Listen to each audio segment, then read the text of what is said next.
Hello and welcome to, I guess, an impromptu comic roast. I'm your host, Scott. You can find me on Twitter at XOrsonX, and I'm here with Mike. You can find on the Twittens at Review and Roast. You can find all of our written reviews at reviewandroast.com and all of our podcasts at comicroast.com. You can find, we're also on Instagram at instagram.com/reviewandroast, and there's also instagram.com/Star Wars Tabletop for all you nerds out there. Mm-hmm. And speaking of Star Wars, today we are going to be talking to you about Star Wars DJ Most Wanted, #1 one-shot dealie that came out. When did this come out? Just came out. Not within the last 5 minutes. February. There it is. Transmitter circles the globe in search of a listener. Can you hear me now?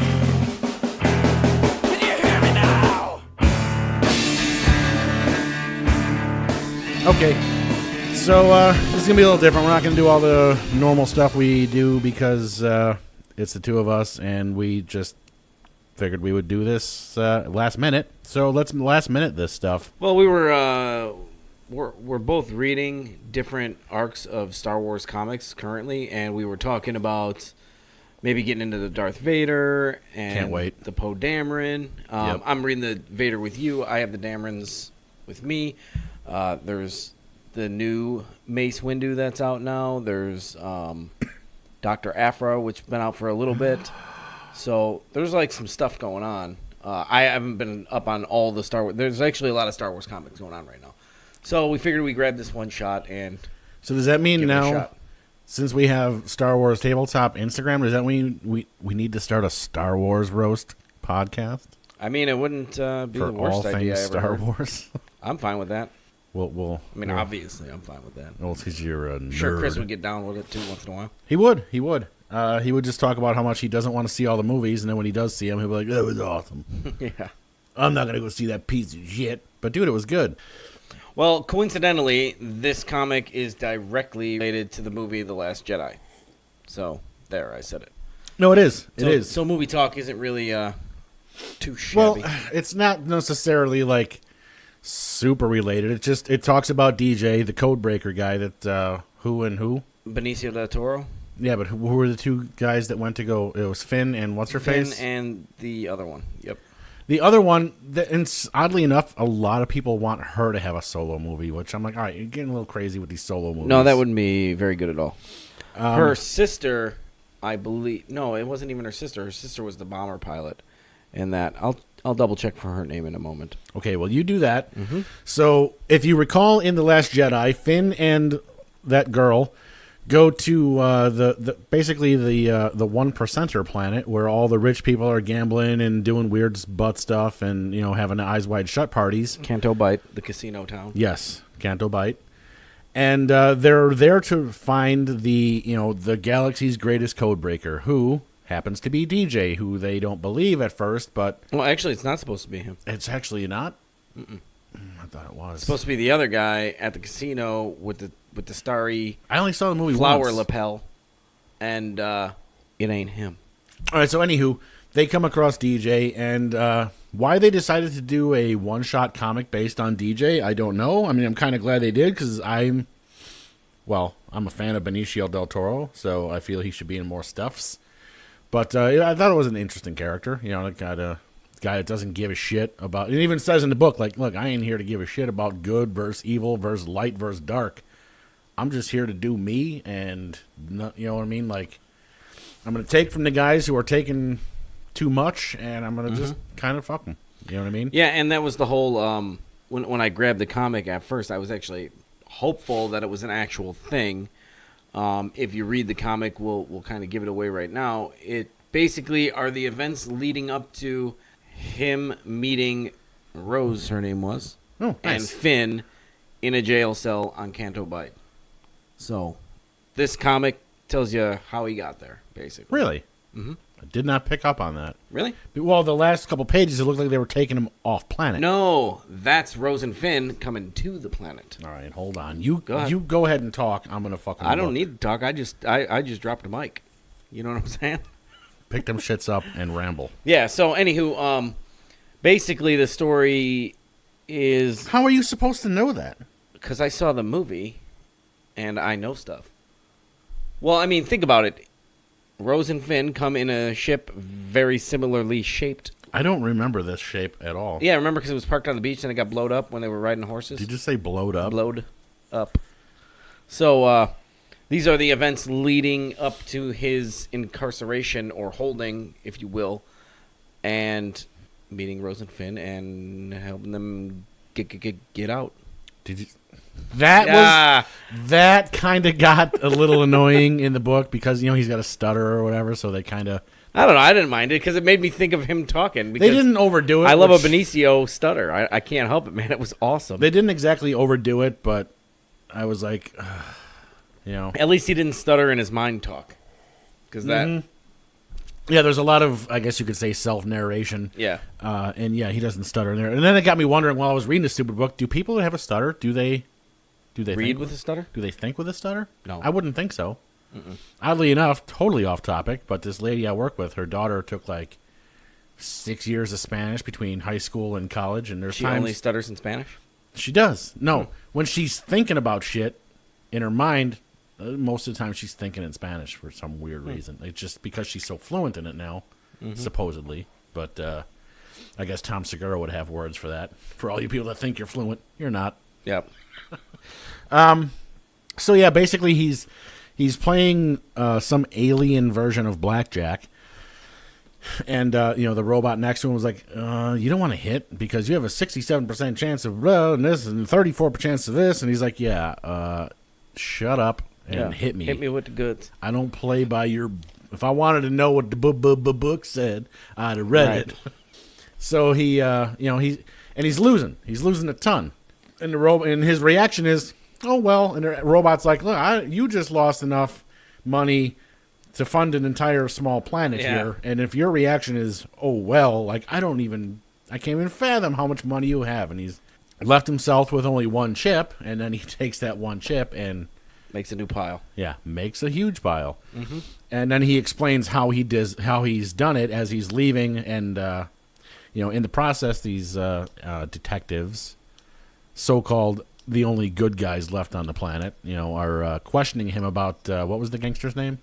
Stench. Denell Stench. Yeah. And he's like, going back and forth with them. He's like, yeah, I haven't seen that dude in years. And they're like, well, everything in this case points back to him, and we've tracked down everything we can, and you're the only known living associate left. So either you talk to us or you're going to have to talk to him when he finds you, blah, blah, blah. So he's like kind of thinking that they're just kind of tugging on his stuff. And he's getting ready to say, I'm going to blow this joint and go rip off another joint. And oddly enough, on this planet, cops don't really run shit. Casino owners run shit. So, he called ahead and had the security from the other casino meet him outside. To take him so he could be high rolling over there. Yeah, so he can go. Said, "Hey, rob P.S. them." I have like $18 million. I want to play at your place. I need a ride." Yeah, and I guess they kind of suspected that, he probably ripped him off, and they were okay with it as long as he doesn't go to their casino and do it. Because the whole time they're like, "Hey, we got eyes everywhere. You ain't gonna be able to try shit." You know what I mean? The whole Goodfellas or casino, Well, and sort of this. Take this card. Comic, yeah. Stick it up your sister's ass. This comic basically sort of paints the picture of what type of dude DJ is, and that he's not necessarily a horrible piece of shit that he sort of ended up being in The Last Jedi, which I didn't really think he was, but a lot of people did. I just think he's basically a dude looking out for number one. And sorry about your rebellion, sorry about your empire, sorry about everything else. But that's the whole point of this Canto Bite, is that it's sort of outside of the what's happening in politics. Yeah. You know what I mean? So I know there's a little more to it than what's happening in politics, but basically that's all it is to them. And like they don't care who's running what. Right, because no matter who wins, they're still going to. We're still selling stuff to these guys, and they're still buying stuff from those guys, and we're still betting on blackjack and horse races. It's not called blackjack. Yeah, I forget what it's called. I was just going to bust it out, and I totally forgot. But yeah, he think of him basically as the Star Wars universe's Robin Hood, except he doesn't give to the poor. He just steals from the rich, and kind of just does whatever the fuck with it. Yeah, just does what he wants. Just doing his just own lives thing. his life. And and the one thing I liked about it, at the end when he was talking about it, he's like, he's like, and you talk about all these people, and no one's really honest except for me, except when I'm lying. Yeah. So it's kind of got that little bit of humor in there. No, I would see now. That's a solo movie I would probably get into. A, Benicio del Toro's awesome. B, the character he played is actually really good. I don't know if it would have been bad with anybody else, but I think that he was the cast for that guy. I mean, he's so good. Yeah. It was so good. And having that come, let's say the egg before the chicken here, made this comic a lot better because now you can picture it. It's the same with like the Mace Windu comic though. Now you're seeing Samuel L. Jackson. Did you read it? I started it, yeah. Okay. I thought you were just talking out of your ass. No, I don't hate it. And same with the Poe Dameron. I've read a good chunk of those, and that's who you see. Yeah. You know what I mean? So, I don't know. I'm into it. And these comics are, as long as they don't, I don't want to say they're flooding the market just yet, but they're getting close. They're getting close. They were flooding before the movie started. Yeah, no, for sure. But now they have so much additional content, I guess. Yeah. That they can just pull from, like a guy like DJ, who knows anything about that guy? Right? Nobody. So, I don't know. So, that's it. We can rate it.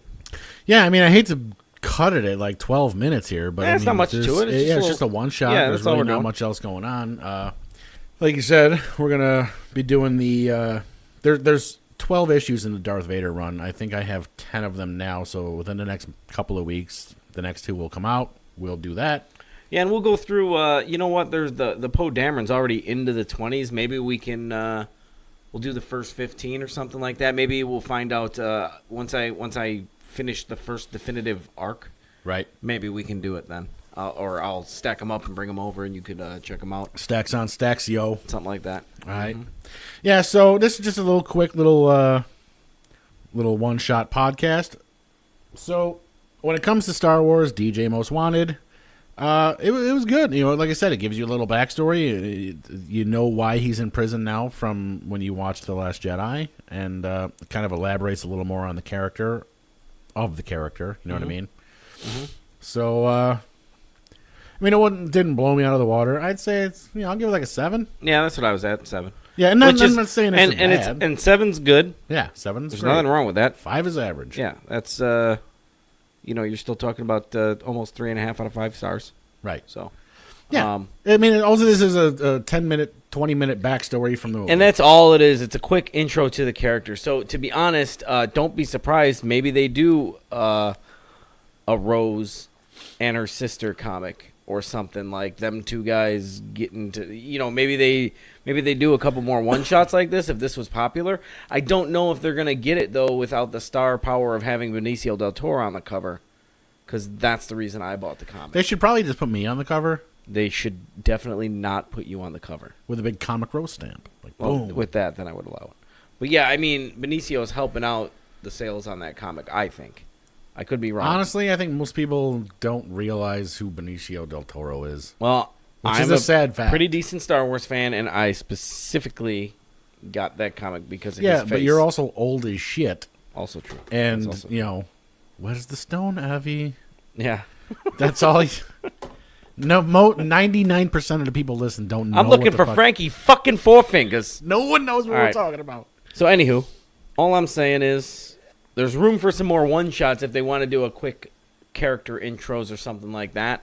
And it would be extremely helpful because if that picked up, it could, like I said, You can start an arc off of this now. Yeah. Because people read this, they get the little backstory from the movie. Well, now you started off after the movie. Right. Right, yeah. Now all you he get did going. was bust in, break some codes, and take off. He's deuces. Right. Yep. Now you can see what happens. You can see if these casino bosses come after him. You can see where he lands. He probably ends up in the cantina. That would actually be pretty good. Right. Play that song again.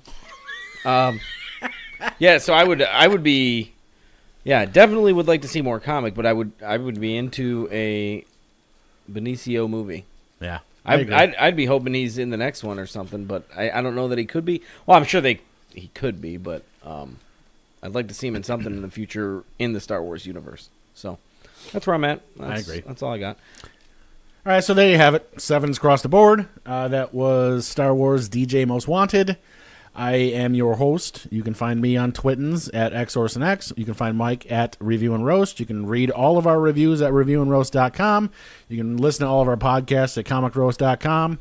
We're on iTunes. We're on Spotify. And don't forget, we're if on you Stitcher. are looking up movie reviews on IMDb, now we are also uploading the Comic Roast as one of the reviewers with the review name of podcast. So it's right there. If you're scrolling through and you see the Comic Roast, it is this Comic Roast. Right. And what you need to do is head on over to facebook.com/reviewandroast. Give that a like if you don't already do it. And while you're there, scroll down a little bit until you find our YouTube link and go subscribe to us on YouTube, because all of our podcasts will now be audio only for now, but we're coming up with some video ideas coming up in the future here. So the more people And that is Review and Roast, right? YouTube? It's nothing yet. Oh, We don't it have isn't a enough thing yet. subscribers Yep, to yep, name it. So I need people, if Need you a would name. be so kind, to go subscribe so that I can customize my channel. We will bring you content upon content as much as two guys can. Yeah, You know what I mean? We're doing our best with 9 to 5s. So until next time. Oh, real quick, we also I just picked up This War of Mine board game, so be on the lookout for that review hopefully soon. I know I say that about all my new games, and we've got some Still on the waiting on shelf that, for still two waiting on that fucking- Charterstone. Still waiting on that fucking Mechs vs. Minions Still review. waiting on that new Angelus. Still waiting on that Dracula review from 2 fucking years. Anywho, I ain't playing that. it's awesome. You wouldn't know. I never played it. Anywho, that's the quick little show for today. So until next time, have a good week.